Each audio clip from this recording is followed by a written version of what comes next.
Voilà, donc début de ce dernier quart de finale de cette première journée du Grand Prix d'échecs de Bordeaux. Donc on a vu déjà 3 quarts de finale se terminer aujourd'hui. Donc je rappelle les résultats pour ceux qui viendraient maintenant. Donc Alberto David a battu Johan Benita. Ensuite c'est Laurent Fressinet qui s'est qualifié pour les demi-finales lui aussi en battant le champion d'Aquitaine 2006, donc Marc Lehuec, puisque Franck Argue s'est désisté, champion d'Aquitaine 2007. Et donc dans le match qu'on vient de suivre à 20h, eh bien c'est Hicham Amdouchi qui s'est fait éliminer par Romain Edouard. Donc Romain Edouard qui rejoint aussi les demi-finales. Donc il rencontrera Romain Edouard Alberto David demain à 17h. Donc un match sans doute passionnant entre Romain Edouard et Alberto David. Romain Edouard qui réussit peut-être la perf de la journée. Et il reste un grand match ce soir, puisque le vainqueur de ce match déjà rejoindra les demi-finales, c'est sûr, et jouera aussi contre Laurent Fressinet, un des grands favoris de ce tournoi, qui pour l'instant lui n'est pas éliminé. Il est toujours là. Et bien ce grand match va opposer deux joueurs vraiment très très intéressants à plus d'un titre. Alors le premier d'entre eux, on a tenu à l'inviter cette année au Grand Prix d'échecs de Bordeaux parce que c'est le premier maître international bordelais. Eh bien oui, il est tout jeune, il est champion de France junior. Il est donc maître international, donc en route pour devenir grand maître. Il a dû quitter Bordeaux d'ailleurs pour continuer sa progression. Il est maintenant à Cannes. Il a été formé ici à Bordeaux. Et donc je vous demande d'accueillir bien le local de l'épreuve. Laurent Fressinet lui aussi étant de la région, mais pas de Bordeaux. Donc ici de Bordeaux, le maître international Mathieu Cornette. Mathieu Cornette. Bonjour Mathieu. Alors content de jouer ici à Bordeaux sur tes terres en fait. Oui, ça fait un peu bizarre de jouer devant mes parents et tout, c'est la première fois, mais bon, pourquoi pas, on verra bien comment ça se passe. Voilà, on verra comment ça se passe, notamment grâce à tous les moyens qui sont mis en œuvre. Hein, je vais le rappeler ici. Hein, donc vous avez des casques pour écouter les commentaires. Vous avez donc cet écran géant sur lequel on va suivre la partie en direct connectée à l'échiquier. Et on pourra illustrer avec des flèches aussi. Donc ce match en 2 parties de 20 minutes par joueur. Et suivi donc des pistes de départage comme on vient de le voir hein, ici. Un match qui s'est terminé au couteau et qui est un peu débordé d'ailleurs.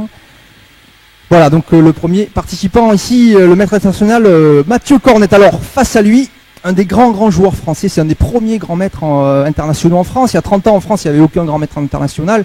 Aujourd'hui, il y en a à peu près une vingtaine. C'est un des pionniers. Il a été membre de l'équipe d'Anatoly Karpov au championnat du monde en 1990. C'est dire comme il a toujours intéressé les plus grands joueurs du monde, comme il a pu jouer au meilleur niveau mondial. Il continue à le faire. Et il est un peu plus passé aujourd'hui au niveau du côté des entraîneurs. Il est entraîneur national des équipes de France, notamment des équipes France jeunes. Et c'est notamment l'entraîneur de Romain Edouard qu'on a vu battre tout à l'heure, Hicham Amdouchi. Donc il est très très connu en France, très aimé. Je vous demande d'applaudir et d'encourager le grand maître international Olivier René. Olivier René. Alors, bonjour Olivier, donc je crois que alors, tu es né à Bordeaux toi. À Senon. À Senon, c'est juste à côté. Voilà, je suis né à Senon et je suis fier d'avoir été invité à ce tournoi, très, très prestigieux. Voilà, je remercie Stéphane. Voilà, merci. Bah, écoutez, sans plus tarder, on va faire appel à notre arbitre international Patrick Bess. Je vous demande de l'accueillir aussi. Patrick Bess, applaudissez-le. Merci. Eh bien Patrick, je te laisse les rênes pour arbitrer ce grand match international. Voilà, merci. Merci Stéphane. Nous allons procéder au tirage au sort des couleurs pour savoir qui commencera avec les blancs ce match en 20 minutes. Et s'il y a un blitz de départage, nous jouerons le blitz avec les couleurs opposées, c'est-à-dire que celui qui aura commencé avec les blancs commencera avec les noirs. Et enfin, on retirera au sort s'il y a à nouveau un blitz mort subite.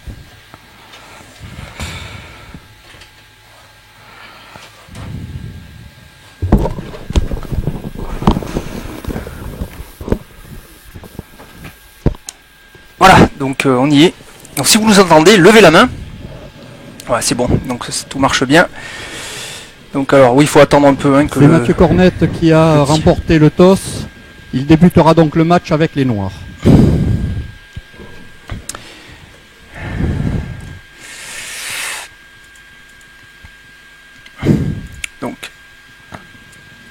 c'est Olivier René qui va avoir Les blancs. les blancs.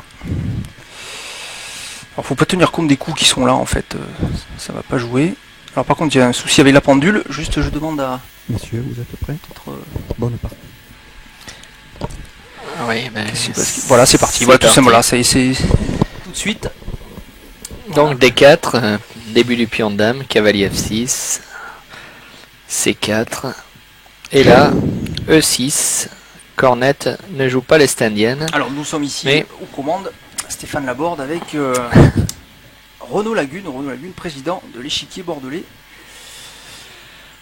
Ici, donc les premiers coups joués pour cette partie, on est à peine remis du 13e quart, moi j'ai les sueurs. Hein. Ah oui, oui, c'était un match très chaud, très disputé, avec un finish superbe, gagné par le jeune Romain Edouard, joueur talentueux. Donc ici, la défense Nimzovic, la variante c'est ça, D5. Des 5 joués par Mathieu Cornette, qui a laissé 3.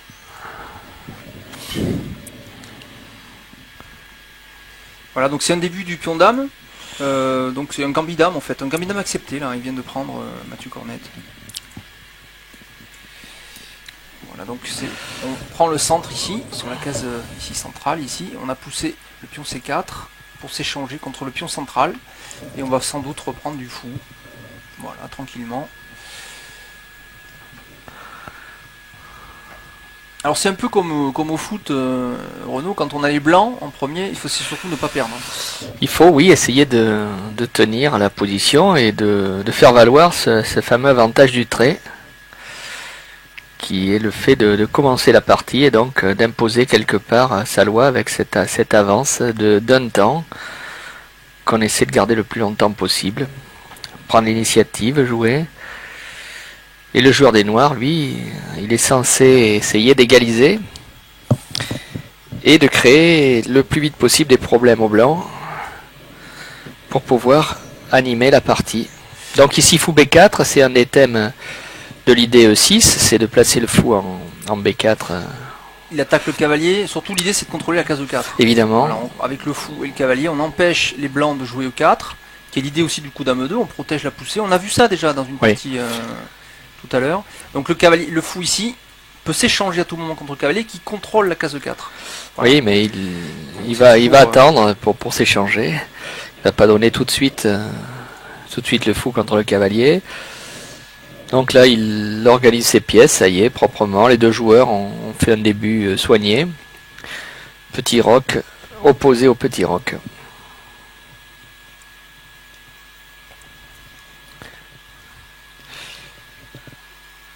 Les noirs vont essayer d'attaquer le centre blanc. Et les blancs vont essayer de le maintenir le plus possible. Donc Tourcidon, il centralise ses tours sur les colonnes. Tout ça est tout à fait normal et académique.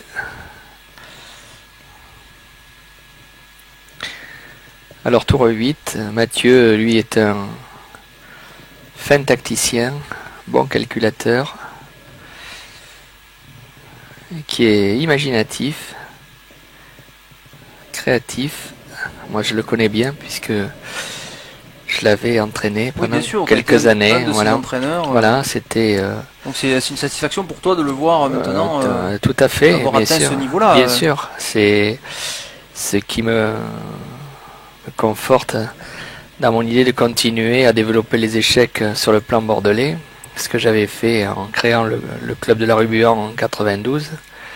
Donc ça fait 15 ans que j'essaie de former des jeunes, et la meilleure récompense à tout ce temps et à tous ces investissements, c'est Mathieu Cornette, un jeune formé au club et puis découvert dans les écoles, dans une école de Bordeaux, et un talent naturel. Déjà tout petit, hein, il était très vif quand on faisait les entraînements. Oui, combatif aussi. Hein, combatif. Très combatif. Et puis... il a battu Laurent Fraissinet cette année. Oui, mais... Ouais, ça... Il a battu Laurent Fraissinet en je partie suis pas étonné, oui, je connais ses qualités. En partie longue. Je connais toutes ses qualités. Un tournoi à Paris. Et il nous avait fait la joie d'être champion de France minime, puis champion de France cadet, puis champion de France junior, c'est-à-dire les 3 catégories majeures des jeunes, ce qui n'avait jamais été fait par aucun jeune d'aucun club de France, même parmi ceux qui sont devenus grands maîtres, ce qui peut nous encourager à penser qu'il va devenir très vite grand maître. Il a déjà fait une norme, il lui reste 2 normes de grand maître à faire pour avoir le titre. Oui, il a 2000. Bon, comme il est très jeune, ça va. Quel niveau il est? 2400, 80? Il est 2400 et quelques, 80, pas loin de ça, 2005, ouais, oui, pas bien 2005, sûr. ouais. Donc il est... Il est à tout près du niveau, puisqu'il faut 2500 Elo pour passer Oui. grand maître. Hein. Oui, oui, oui. Et puis, bon, il a choisi un Bon, pour l'instant, bon club. on va revenir un peu à la partie, ça s'est un peu avancé. Donc, on a vu toujours pareil, comme on avait vu un peu cet après-midi. Donc, le petit roc a été fait, le roi donc, est bien à l'abri derrière ses pions. Donc le noir a bien réagi en jouant C5 pour attaquer ce centre blanc. Le pion ici C5, on a attaqué le centre, ici on reprend d'une tour. Voilà, pour équilibrer les forces au centre, Voilà, ça les y tours ont est. été liés, donc l'idée c'est pour les blancs c'est d'avoir ici les 2 colonnes, ce qu'on appelle les colonnes ouvertes parce qu'il n'y a plus de pions sur ces colonnes-là. Ouais. Donc on peut, vous voyez que les tours sont libres de pouvoir attaquer. Il suffit ici d'enlever ces pièces pour que la tour puisse se bouger. Le problème d'un pion c'est qu'on peut pas l'enlever, quoi. C'est-à-dire que quand un pion est sur une colonne, ce pion-là par exemple on peut pas l'enlever, on peut pas décider de le mettre là, on n'a pas le droit. Hein, il peut aller que tout droit. Donc l'avantage quand il n'y a plus de pions, on peut toujours enlever. Les pièces, elles, peuvent s'enlever et donc libérer les colonnes. Voilà, donc là il y a une lutte pour l'activation des pièces, pour les colonnes.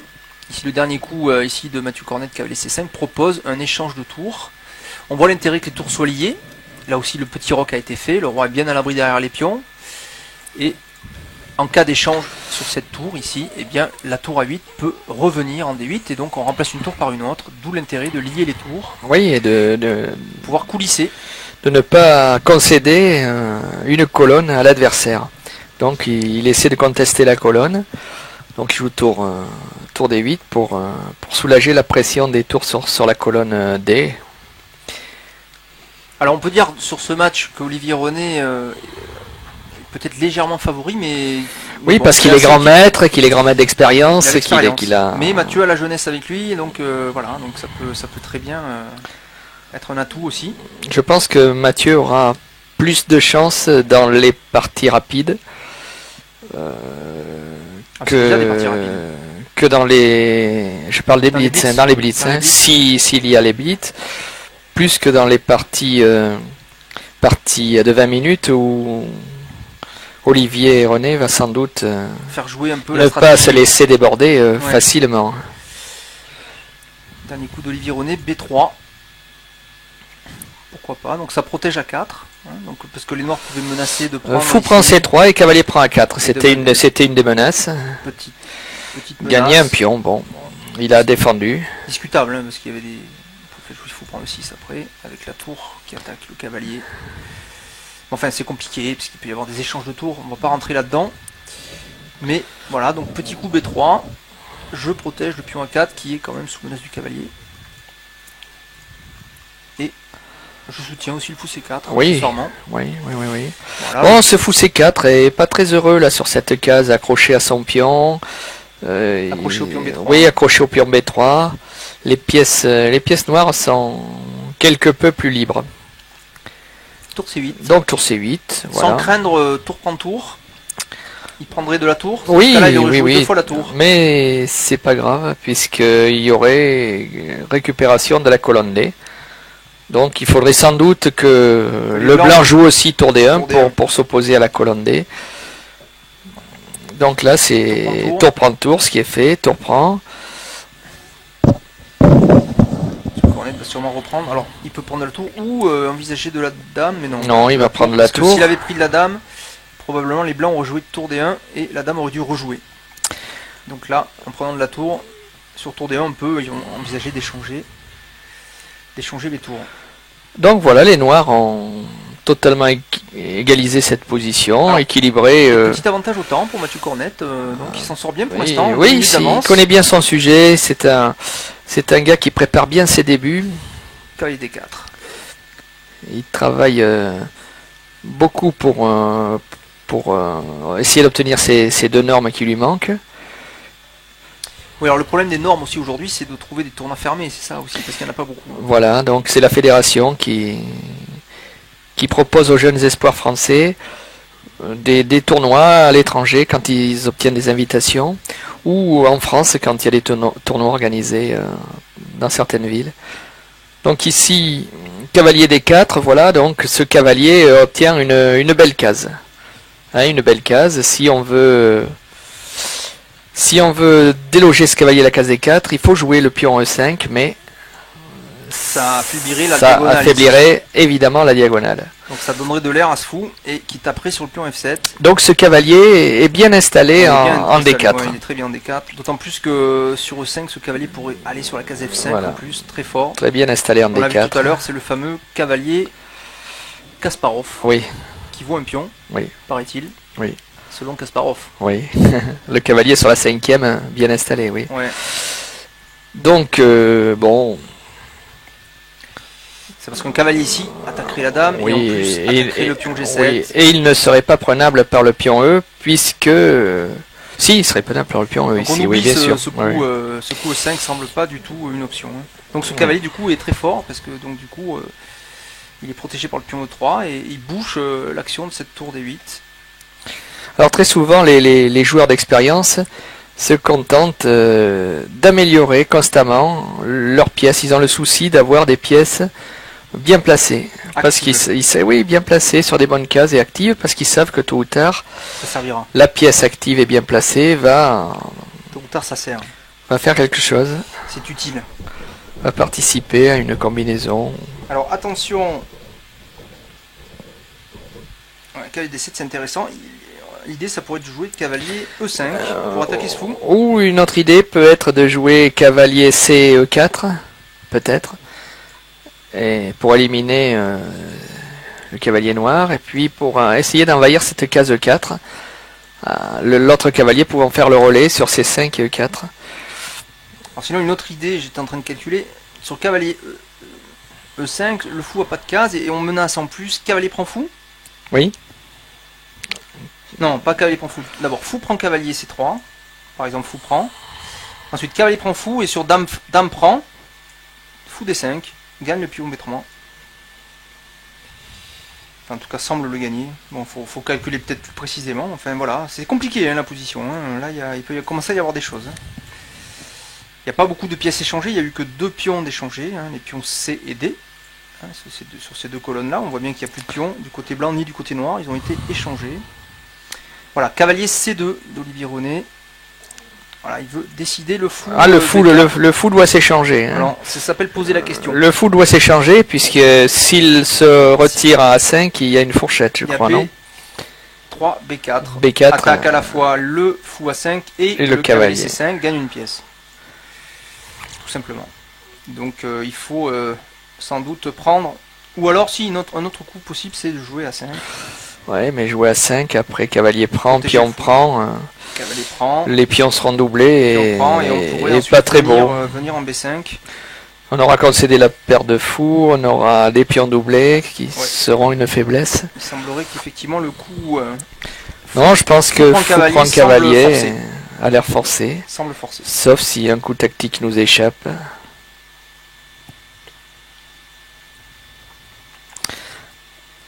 Fou prend cavalier. Fou prend. Donc ça y est, Olivier a créé le premier déséquilibre de la position. Il a réussi à obtenir Voilà, il est venu sur la case les deux E4, fous. Il attaque le fou C3. Mais effectivement, comme tu viens de noter, les blancs ont la paire de fous. Les blancs ont la paire de fous. Ils En ont plus, un fou là qui braque. un fou très sur puissant et le fou de roi. case noire très puissant. Donc il pourrait venir. Ouais, il va- Attention, oui, mais c'est pas possible. Fou des deux, parce que attention, il pourrait y avoir des menaces de pénétration ici. Oui, Des deux. oui, sans doute Donc que. pas évident là de savoir où mettre ce fou. Il veut sans doute le garder, Olivier René.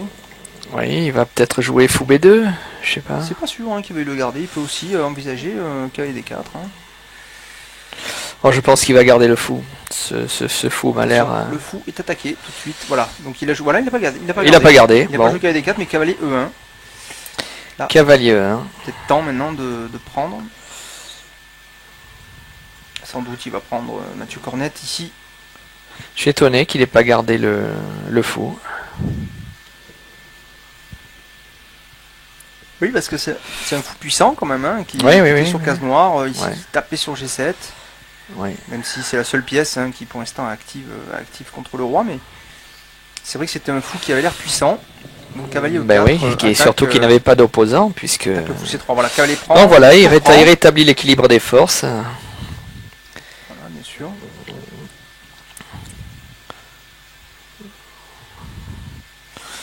La Cavalier fameuse C5, case C5, de passage pour les cavaliers. Et le fou double de intérêt. case blanche des noirs est plus puissant que celui des... Celui-ci, tu veux dire hein. Oui, Il ce est plus fou, puissant que celui-là, oui, voilà. parce qu'il a une grande diagonale. Il ici. a une grande diagonale, il est actif. Alors le double intérêt du coup cavalier C5, c'était que ça protégeait A6, parce qu'il faut pas oublier maintenant que la batterie dame fou tape sur A6. Hein. Oui. Voilà, donc le cavalier protège A6 avec l'aide du fou B7. Et aussi, ce cavalier menacé peut-être de venir en E4 attaquant la tour. C'est pour ça qu'Olivier Ronet joue tour C2 tout de suite.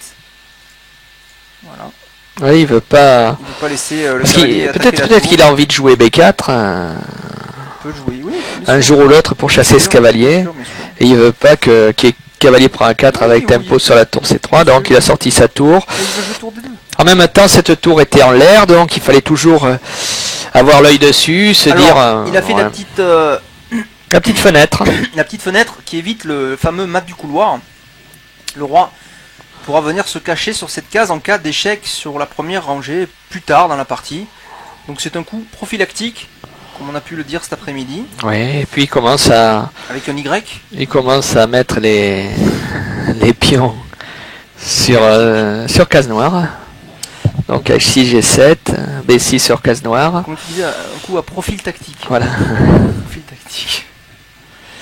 Tour D2, voilà, ça y est, donc c'est un peu ce que je proposais, effectivement, tour D2. Ouais, il faut pas laisser la tour puissante sur la colonne. hein. Tout échange. Bon, c'est une partie qui est un peu tranquille, mais qui pourrait s'animer. Donc c'était l'idée de tour C2, hein, c'était de pouvoir opposer la tour sur la colonne D, pour pas que les noirs aient les mains libres sur cette colonne. Donc échange, dame prend, Ouais, d'accord, il veut échanger. Bon, on s'achemine vers une nulle, tranquille. Voilà. ouais, puis on prend, Il fou, va prendre. fou prend, cavalier prend Ouais, il B3. va prendre en B3, Mathieu Cornette, et ça va être nul. Parce que là, il y a quand même des Oui, mais il tours de faudra... pion équivalentes. Hein. Donc ça risque d'être... Voilà, ça y est, c'est fait. Ouais. Voilà, donc une nulle finalement assez tranquille qui fait les affaires de Mathieu Donc Cornette. Mathieu, je pense qu'il attend son Nous heure avons pour le une jeu rapide. position, très équilibrée. Les joueurs Pour les parties de blitz. ont nul. Nous Voilà, allons avoir donc une 5 position minutes tranquille. de hein, voilà, l'idée c'est d'arrêt. qu'après que les noirs aient pris en Le temps de B5, tout remettre on en aurait place. repris Oui. ici. Aucun des joueurs n'a pris Et de risque. le dernier pion aurait sauté ici. Voilà, donc une première partie tranquille qui s'est terminée vite.